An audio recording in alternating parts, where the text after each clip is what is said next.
In this video, we're going to complete a table of ratios, and I'm going to go through each step by step on how to do this, so stay tuned. So, first step is equivalent fractions represent equivalent ratios. So, step 2 is start with the easiest ratio, 3 to 10. So this is the ratio 3 to 10.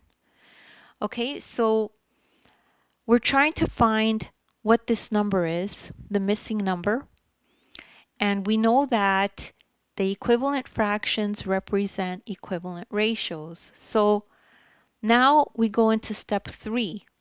We compare the two ratios to figure out what number to multiply. So we're going to use this one, the first one, which is the easiest one, to figure out this one. So 3 to 10, question mark to 30, okay? We can ignore the rest of the numbers. We don't need to look at those. So ask yourself, what do I multiply 10 by to get 30? Okay, so we multiply 10 times 3 to get 30. So now multiply this side by 3 to find the value of question mark. So what you do to one side, you do to the other side.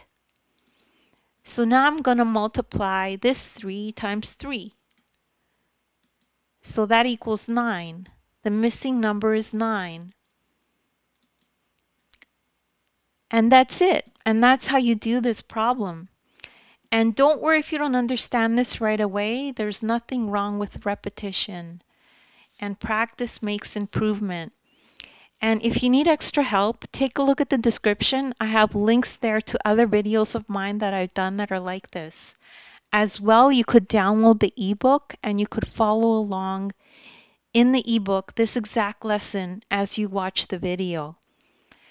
Thank you so much for listening, and don't forget to like and subscribe.